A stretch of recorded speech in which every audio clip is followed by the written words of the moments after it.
Assalamualaikum warahmatullahi wabarakatuh. Selamat pagi teman-teman semuanya. Kita bertemu kembali di minggu ketiga mata kuliah statistika. Di minggu yang lalu atau minggu yang kedua, kita sudah membahas, berdiskusi tentang pengertian statistika, pengelompokan statistika, data, kemudian variabel, unit analisis. Kita sudah pelajari. Jadi teman-teman paham tentang apa itu statistika, kemudian pengelompokan statistika, apa itu variabel, data itu didapatkan dari mana, kemudian unit analisis itu apa. Teman-teman sudah paham di pertemuan minggu yang lalu. Nah, di pertemuan minggu yang ketiga ini, seperti yang saya janjikan di minggu yang kemarin, bahwa kita akan membahas secara spesifik tentang variabel, berikut tentang level pengukuran. Kemarin saya sudah jelaskan bahwa variabel itu secara karakteristik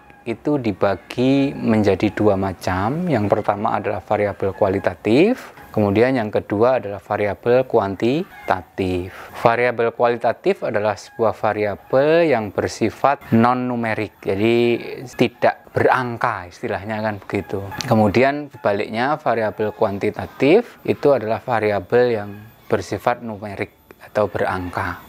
Adapun contohnya, misalkan variabel kualitatif itu ya kayak persepsi konsumen, kepuasan konsumen, itu kalau di bidang ilmu saya ya.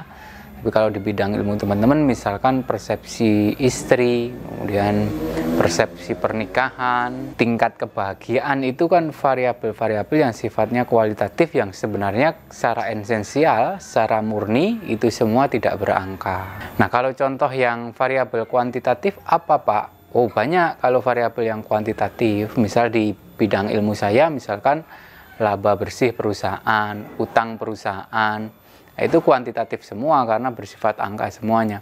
Sampai di sini teman-teman paham ya tentang apa itu variabel, kemudian secara karakteristik dibagi berapa macam, bahwa pada akhirnya nanti ketika Anda penelitian, Anda juga harus secara jelas mendefinisikan variabel Anda gitu. Maksudnya variabel yang saya teliti itu apa, kemudian secara karakteristik variabel yang saya teliti itu sifatnya kualitatif atau kuantitatif. Nah, ini penting.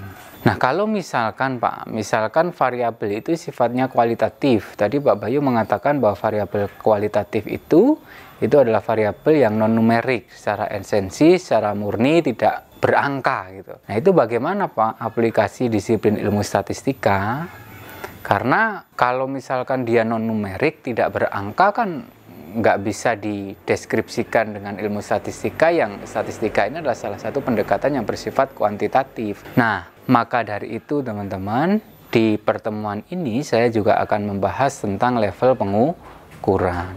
Level pengukuran ini nanti kalau kita sudah bicara level pengukuran, ini nanti kita bisa menggunakan konsep level pengukuran ini untuk mentransformasikan secara operasional variabel kualitatif menjadi variabel kuantitatif. Ingat ya, yang dirubah dari variabel kuantitatif itu adalah sisi operasionalisasinya, bukan esensinya. Secara esensi variabel kualitatif ya tetap kualitatif, tapi agar dia bisa diukur, maka secara operasional dia harus ditransformasikan menjadi variabel kuantitatif. Nah, bagaimana caranya? Nah, kita akan mengenal yang namanya konsep dasar level pengukuran. Kalau teman-teman nanti ini sudah paham, diharapkan nantinya ketika Anda punya variabel yang sifatnya kualitatif, Anda bisa kemudian mentransformasikannya menjadi kuantitatif sehingga bisa dihitung, dideskripsikan dengan menggunakan disiplin ilmu statistika. Karena kalau saya pribadi ditanya, teman-teman, misalkan teman-teman, kalau misalkan Pak Bayu, variabel kualitatif itu tidak ditransformasikan ke kuantitatif, ya enggak apa-apa juga. Di dalam penelitian kualitatif biar tetap kualitatif, ya enggak apa-apa. Tapi bagi saya pribadi, segala sesuatu yang bersifat objektif itu harus bisa diukur. Jadi walaupun dia kualitatif, kita harus transformasikan itu menjadi kuantitatif secara operasional agar apa? Agar bisa terukur, sehingga nanti penelitian kita bersifat objektif. Itu kalau saya, dari sudut pandang saya. Makanya segala sesuatu itu harus bisa diukur kalau menurut saya. Kalau nggak diukur kan semuanya menjadi abstrak semuanya kan. Misalkan Anda bicara soal bagaimana sih persepsi konsumen terhadap sebuah produk, bagaimana sih kepuasan konsumen terhadap sebuah produk. Nah ini kan kita harus bicara angka. Misalkan kita bicara secara rata konsumen puas dengan produk yang kita berikan, itu kan harus ada angkanya semuanya. Kalau menurut saya sebenarnya itu bukan sebuah pendapat yang seperti yang saya katakan tadi, bahwa itu bukan sebuah pendapat yang mutlak gitu loh. Ada beberapa orang yang mengatakan ya sudah, kalau kualitatif ya biar kualitatif, kemudian nanti diinterpretasikan, ditafsirkan secara kualitatif, ya is oke.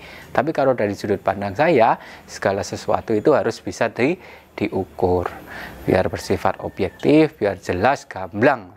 Oke, kita langsung masuk ke level pengukuran, teman-teman. Di level pengukuran ini setidaknya kalau teman-teman kalau teman-teman baca di modul yang sudah saya berikan itu, level pengukuran ini dibagi menjadi 4 ya. Yang pertama adalah data yang bersifat nominal, itu yang pertama.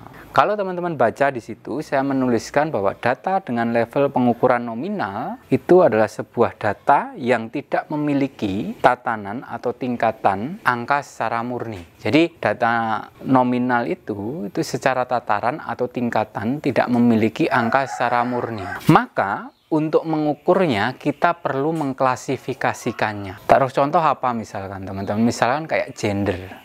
Gender itu ada 2 ya, perempuan dan laki-laki. Nah ini kan secara murni tidak punya tataran tingkatan angka yang secara murni. Nah kita bisa mentransformasikannya, mengklasifikasikannya menjadi angka. Misalkan begini, laki-laki kita beri simbol 1, kemudian perempuan kita beri simbol 0. Jadi nanti ketika Anda mengumpulkan sebuah data, Anda misalkan mensurvei misalkan atau menanyakan kepada responden Anda bisa misalkan responden pertama laki-laki beri simbol 1, kemudian responden kedua perempuan beri simbol 0. Nah akhirnya 1 0 1 1 0 1 0. Pada akhirnya nanti data Anda itu Anda bisa deskripsikan misalkan Anda akan mendeskripsikan data secara grafik misalkan ya, secara grafik atau secara frekuensi misalkan kayak gitu. Nah Anda bisa menampilkan tabel-tabel yang lebih enak dibaca, lebih mudah dibaca, lebih mudah dipahami oleh para pembaca. Pembaca akan mudah, sebagian besar responden si A ini yang dia lakukan di dalam penelitiannya ini adalah laki-laki, ini adalah perempuan dan lain sebagainya. Berapa persen perempuan, berapa persen laki-laki. Nah itu semua nanti bisa disajikan data Anda secara kuantitatif. Nah syaratnya adalah kita transformasikan tadi dengan menggunakan data yang bersifat nominal, yaitu diklasifikasikan. Misalkan kata kasih simbol, misalkan laki-laki 1, perempuan 0 tuh. Atau apalagi misalkan kaya miskin misalkan, itu kan juga secara murni tidak memiliki tatanan angka yang murni kan. Misalkan kita kasih simbol miskin 0, kaya 1 gitu. Nah itu adalah data nominal teman-teman. Di dalam modul saya sudah berikan contoh ya, nanti silahkan dibaca lanjut. Kemudian yang kedua adalah data ordinal. Di situ saya menuliskan bahwa level pengukuran ordinal memiliki tatanan atau tingkatan lebih tinggi daripada level data nominal. Nah, tatanan atau tingkatan ini yang dimiliki oleh data ordinal itu lebih tinggi daripada data nominal. Tataran dalam konteks angka murni. Jadi kalau ordinal ini lebih memiliki struktur tatanan tingkatan angka yang lebih tinggi daripada si data nominal tadi. Contohnya kalau di dalam buku modul saya sudah menjelaskan misalkan kayak prestasi mahasiswa misalkan. Di situ prestasi mahasiswa kan ada 5 saya bagi. Yang pertama adalah sangat memuaskan, standar, tidak memuaskan, gagal. Nah yang saya maksud tataran lebih tinggi tadi, kalau misalkan di data nominal tadi, gender tadi, laki-laki, perempuan ini kan tidak memiliki tatanan itu. Kedudukan perempuan laki-laki itu kan secara sensi sama. Berbeda dengan data ordinal tadi, bahwa di situ datanya adalah sangat memuaskan, kemudian standar, tidak memuaskan, dan gagal. Ini kan secara tataran dia memiliki tingkatan yang bertingkat, memiliki hierarki gitu loh. Yang namanya sangat memuaskan itu memiliki hierarki yang lebih tinggi daripada memuaskan. Berbeda dengan data nominal yang tidak memiliki tingkatan tadi. Jadi secara esensi tatanan atau tingkatan angkanya ordinal ini lebih tinggi daripada si data nominal. Nah, contohnya apa ya? Contohnya ya tadi itu prestasi mahasiswa tadi. Taruh contoh misalkan sangat memuaskan, misalkan kita bisa transformasikan sangat memuaskan dengan nilai 4 misalkan. Kemudian memuaskan kita transformasikan dengan nilai 3. Jadi nanti ketika Anda menyajikan datanya, misalkan menemui sebuah mahasiswa yang prestasinya itu sangat memuaskan, ya kasih simbol aja 4. Yang memuaskan kasih simbol 3. Pada akhirnya nanti itu bisa diolah, bisa disajikan secara kuantitatif. Walaupun data kita sebenarnya prestasi mahasiswa tadi itu secara esensial, sebenarnya secara esensial itu sifatnya adalah kualitatif. Karena sangat memuaskan, standar, tidak memuaskan, dan gagal. Tapi kan kita bisa transformasikan dengan data yang bersifat ordinal tadi. Kemudian yang ketiga itu adalah data interval. Di dalam modul saya mendefinisikan bahwa level data interval memiliki tingkatan angka secara murni lebih tinggi daripada level nominal dan ordinal. Jadi ini tingkatannya lebih tinggi lagi daripada nominal dan ordinal. Karakteristik level data interval ini hampir mirip dengan ordinal. Ya, jadi walaupun memiliki tingkatan yang lebih tinggi dari level data ordinal, data interval ini secara karakteristik sebenarnya hampir mirip-mirip lah, 11-12 dengan data yang ordinal tadi. Tapi saya lanjutkan membaca. Tapi jika pada level ordinal kita tidak bisa mengurangkan 4 kurang 5. Misalkan tadi kan kita kasih simbol misalkan sangat memuaskan itu 4. Kemudian memuaskan itu 3. Misalkan. Kita tidak bisa mengurangkan kan. Kita tidak bisa mengurangkan misalkan 4 dikurangi 3 berapa. Di level data ordinal enggak bisa dikurangkan karena 4 itu maknanya adalah sangat memuaskan, 3 itu memuaskan. Sangat memuaskan dikurangi memuaskan kan nggak bisa. Itu kan secara karakteristik itu kualitatif, jadi nggak bisa dikurangkan. Nah, berbeda dengan data interval ini, pada level data interval tidak demikian. Perbedaan antar nilai memiliki nilai secara konstan. Contoh data interval misalkan itu adalah suhu. Misalkan di Solo suhunya 25 derajat Celcius, kemudian di Klaten suhunya adalah 10 derajat Celcius. Nah, suhu ini kan bisa dikurangkan. Berbeda dengan yang level data yang ordinal tadi. Level data ordinal itu kan memuaskan dikurangi tidak memuaskan nggak bisa dikurangkan itu. Tapi kalau suhu kan bisa. Kalau sama-sama satuannya adalah Celcius itu misalkan selisih suhu misalkan di Dieng, katakanlah di Dieng suhunya adalah 5 derajat Celcius, kemudian di Klaten taruh contoh misalkan 15 derajat Celcius. Ada sebuah pertanyaan misalkan, berapa selisih suhu antara kota Klaten dengan kota Dieng gitu. Selisihnya ya tinggal dikurangi aja kan begitu. 15 dikurangi 5, selisihnya adalah 10 derajat Celcius. Gitu toh. Jadi di level data interval ini bisa dikurangkan karena memiliki tatanan angka itu lebih tinggi daripada data yang nominal tadi dengan data yang interval. Data yang ordinal gitu ya. Kemudian yang keempat itu adalah data rasio. Kalau coba teman-teman baca di buku modul saya, level data rasio adalah level tingkatan paling tinggi di antara level pengukuran yang lain. Karena pada level ini angka memiliki arti murni. Arti murni itu maksudnya bahwa memang angka yang melekat pada data tersebut, pada data nominal tersebut itu memang memiliki makna yang sesungguhnya gitu. Taruh contoh misalkan yang data rasio ini adalah laba bersih misalnya. Laba bersih perusahaan X itu adalah 1 miliar di tahun 2020. Angka 1 miliar itu memang maknanya menyatakan bahwa laba bersih perusahaan itu ya memang benar-benar secara nominal uangnya adalah 1 miliar.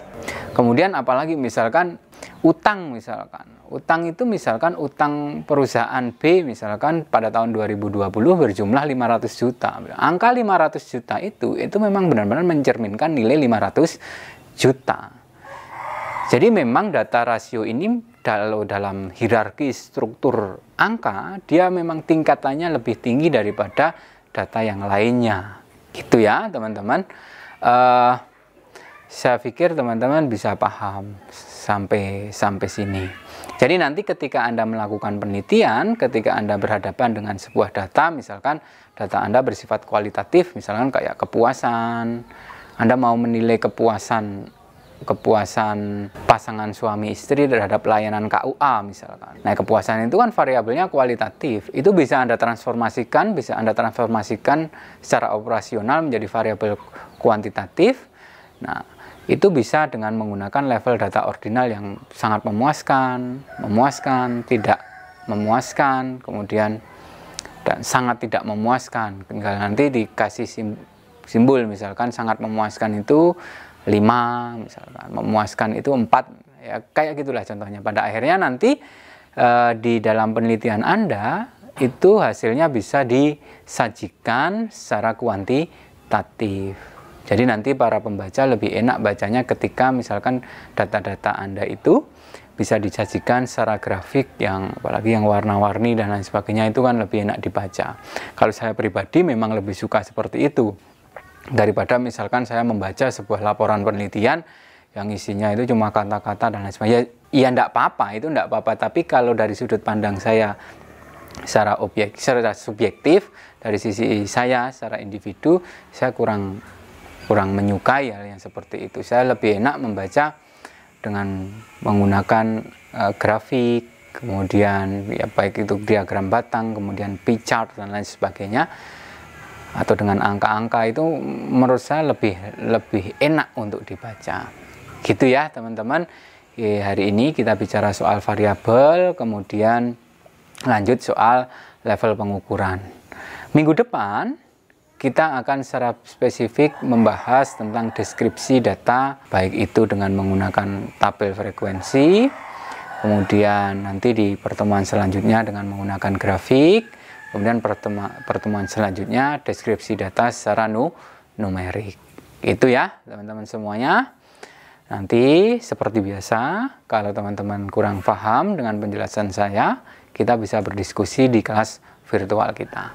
Oke, sekian dari saya. Wassalamualaikum warahmatullahi wabarakatuh.